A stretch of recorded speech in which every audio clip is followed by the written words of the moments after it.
जी dear students, example करते हैं ये पैरेललोग्राम लॉ ऑफ फोर्सेस के बारे में। एग्जाम्पल है two forces of magnitude 10 newton and 50 newton are the resolved parts of the force of magnitude f newton as shown in the figure.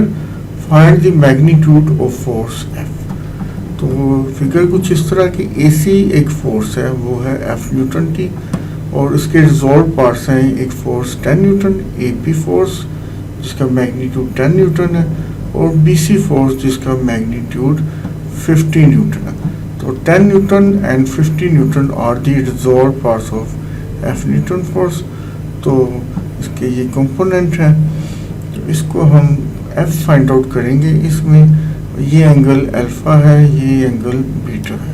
तो इसमें हम ट्रिग्नोमेट्री यूज़ करते हैं, लॉ ऑफ साइंस यूज़ करते हैं। सबसे पहले एंगल अल्फ़ा और बीटा फाइंड आउट करते हैं क्योंकि ये हमें हेल्पफुल होंगे। डायरेक्टली ये एफ फाइंड नहीं हो सकता।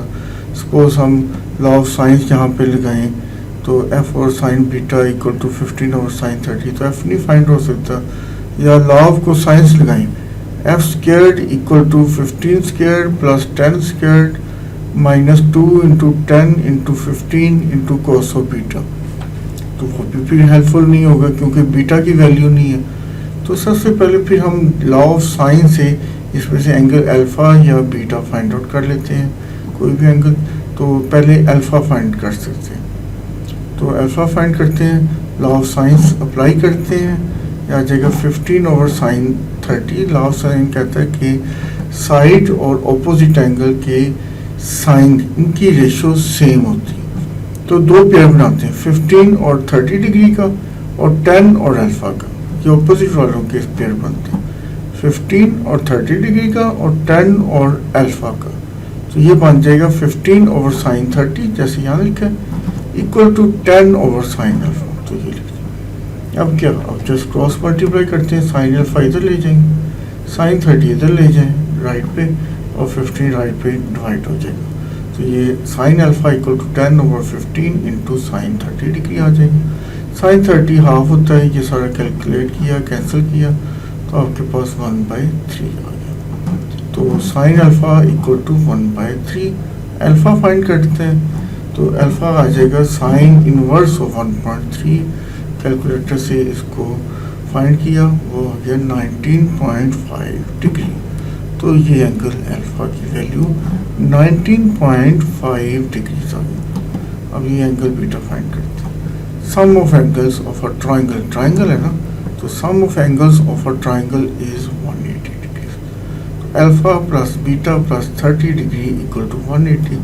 तो बीटा को सब्जेक्ट बनाया, तो बीटा आ गया 180 माइनस 30 डिग्री माइनस 19.5 डिग्री, और ये कैलकुलेट किया तो 130.5 डिग्री आ गया। तो बीटा की वैल्यू 130.5 डिग्री, अल्फा की वैल्यू 19.5, और ये एंगल पहले दिया हुआ था 30 डिग्री। तो लॉ ऑफ साइन की हेल्प से पहले हमने एंगल अल्फा फाइंड किया, और sum of triangles, angles of triangle की हेल्प से हमने बीटा एंगल फाइंड कर लिया।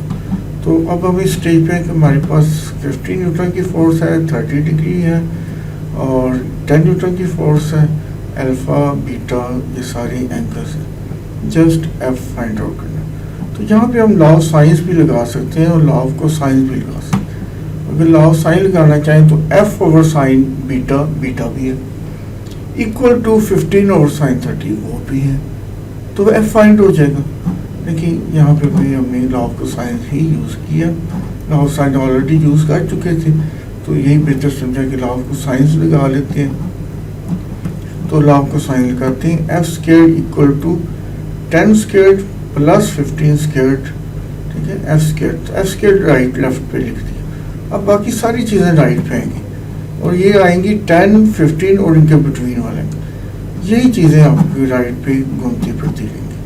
तो F square equal to 10 square plus 15 square minus 2 into 10 into 15 into cos of 130.5। I repeat, F square equal to 10 square plus 15 square minus 2 into 10 into 15 into cos of 130.5 और सब calculate कर लेते हैं। 10 square 100, 15 square 225, उनको add किया तो 325 minus 2 times 20, 20 15 300 और cos of 130.5 क्योंकि बीटा को यूज़ कर रहे थे और ये कैलकुलेटर से ही फाइंड किया तो 194.83, उनको ऐड किया तो 519.83। ये एफ स्क्वायर की वैल्यू है, वो साइड स्क्वायर रूट लें तो F equal to square root of 519.83, that is F equal to 22.8 newton. तो ये हमें लॉ ऑफ साइंस और लॉ ऑफ कोसाइंस की हेल्प से हमने एफ न्यूटन की फोर्स फाइंड आउट कर लिया। Thank you.